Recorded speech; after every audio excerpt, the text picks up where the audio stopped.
Hey guys, welcome back to the Recovery Channel. So if you've had a stroke, and I'm assuming you survived because you're watching this, a terrible thing's happened.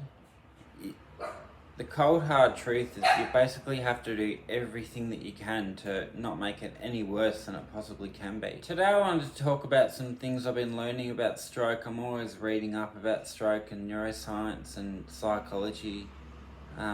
Always reading about that kind of stuff, so I wanted to discuss a bit of stuff that I've been learning and basically what helped me get through my recovery. I kind of made it my own mission to get better, and I did my own kind of tailored way of therapy that I really want to share with everybody else. If you've had a frontal lobe injury, your imagination can turn into fact.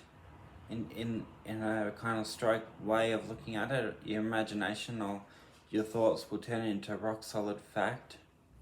The reason stroke therapy is hard is because you're a bad employee and you're a worse boss.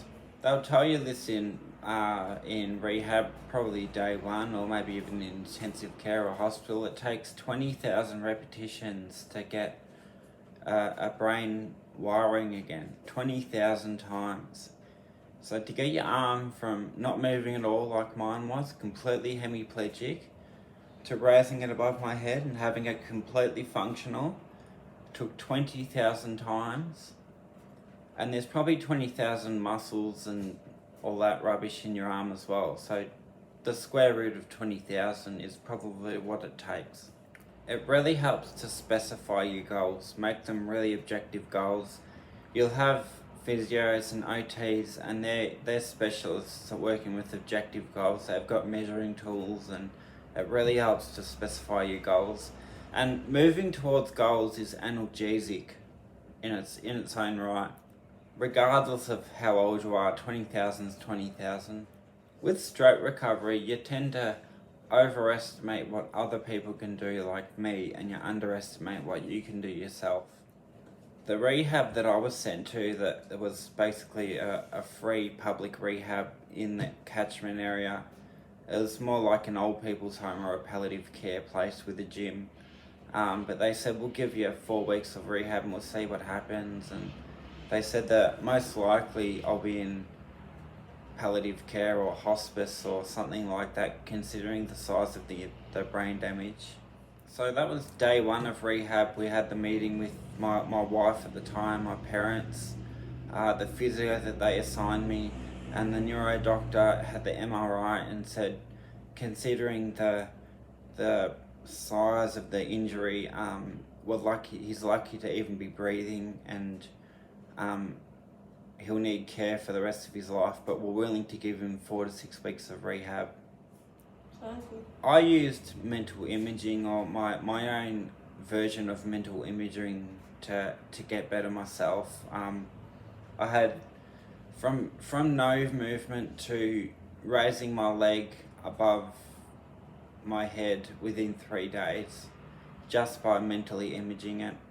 I'll do a separate video on that and try and unpack that a little bit more, but mental imaging is really important.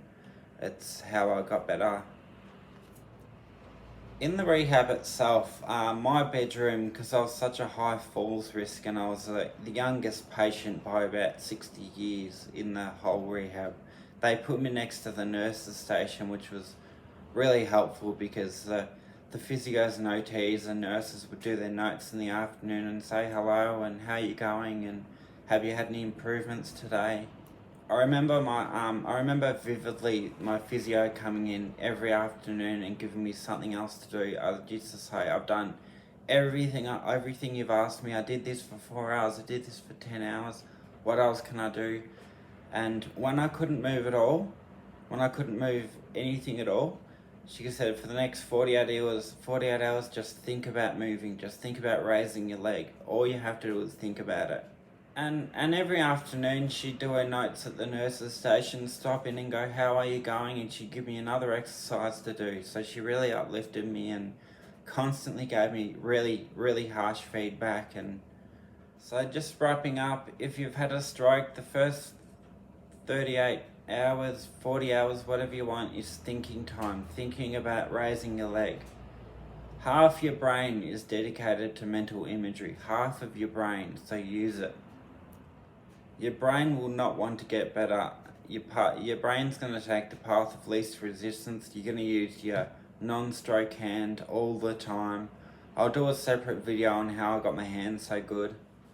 Your brain's not going to want to get better. Thanks for listening, guys. Just to wrap up, why do you get better? Because you don't have a better plan than that. Thanks for listening.